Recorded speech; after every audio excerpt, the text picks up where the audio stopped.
ያሬድ ብርሃኑ አምሳሉ ጥላውን ሳኛ አንዋር ሙራድ ወርቃማ ድል አግኝተዋል። ፋሲል ከነማ አጋጣሚ ሊጠቀሙ ይችላሉ ወይ? በዚህ ሳቶ ፋሲል ምኞት ደበበ ጋር የበለጠ በአንድ ለአንድ ግንኙነት ትኩረት የሚስብ ጨዋታ ነው።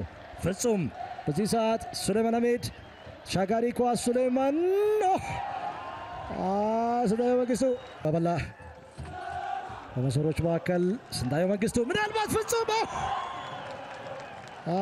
ቦይስ ፖውቴ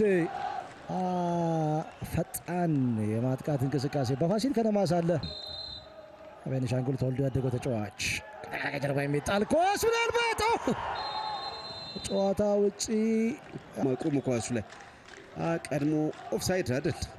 ኦፍሳይድ መጀመሪያ ላይ ኦፍሳይድ ይመስል ግን ወዲያው ገባ ተመልሶ። ከዛ በኋላ ግን በደንብ ቡድናቸው ሳስቷል። ሳኑ ጥላሁን ሳኛ ሻጋሪ ኳስ ወይስ አማራጮችን እየተመለከተ ሊሆን ይችላል። አምሳሉ ሌላ ሻጋሪ ኳስ ምናልባት አንዋር ሙራድ ሌላ ሙከራ አርሲ ከሀዲያ ሆሳዕና 2-1 ከቤ ብዙን አስቆጥሮ ነገሌ አርሲ 2-1 እየመራ ይገኛል። ሀዲያ ሆሳዕናን ጌቲካቺ ፈረስተች በደረቱ ወደ ሳጥን ይዞት ለመግባት ነው የሞከሩ። በትከሻው ነው ያገኙ።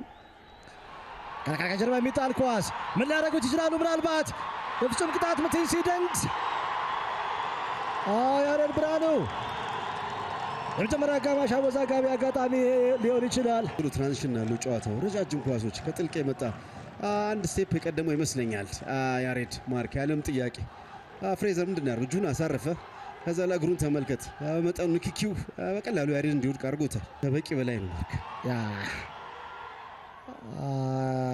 የረዳት ዳኛው አክሽንም ዳግም በመስመሮች መካከል አቤኔዘር ዳግም ፋርፖስት ላይ በዚህ ሰዓት ያሬድ በቅርብ ርቀት አብዱልአዚዝ ሱሌማን አህመድ ምናልባት የመጨረሻ የጎል ማግባት ሙከራ ሙሉ ጌታ አብዲ ዋበላ ተመልሶ ወደ ሜዳ ገብተዋል።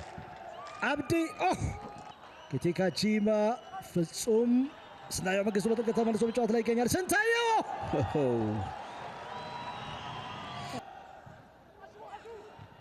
ተሻሽም ኳሶች የተሳኩ አይደሉም። ያም ቢሆን ግን በረከት ምን ሊያደርጉት ይችላሉ?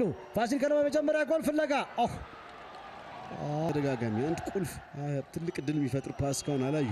በረከት አስደናቂ ቴክኒክ ከጀርባ የሚጣል ኳስ ምናልባት ዳግም ኳሱ ላይ መድረስ አልቻለም። ማመር ዘጌ ጎሉን ለቆ ወጥቷል። አቤኔዘር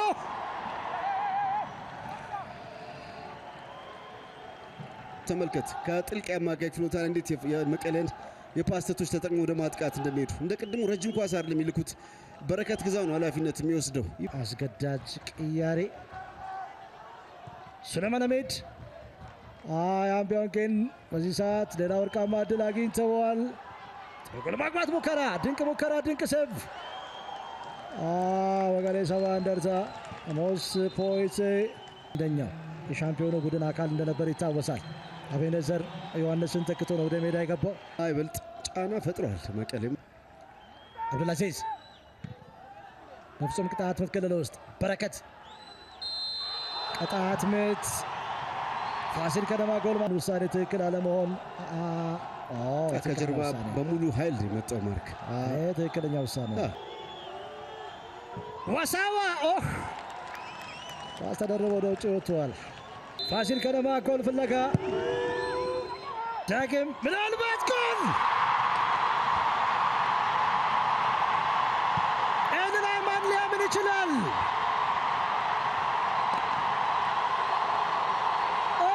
ፋሲል ከነማ ሌላ ዓለም ላይ ናቸው።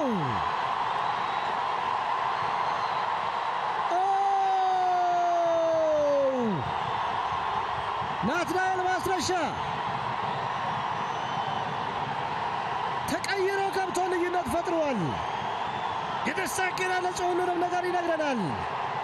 ወዲህ ሌላ የደስታ አገላለጽ መቀሌ ሰባ እንደርታ የፍጹም የቅጣት ምት ወደ ማዕዘን ምት አመራ። ከዛ በኋላ ደግሞ የቅጣት ምት ጎል ተቆጠረ።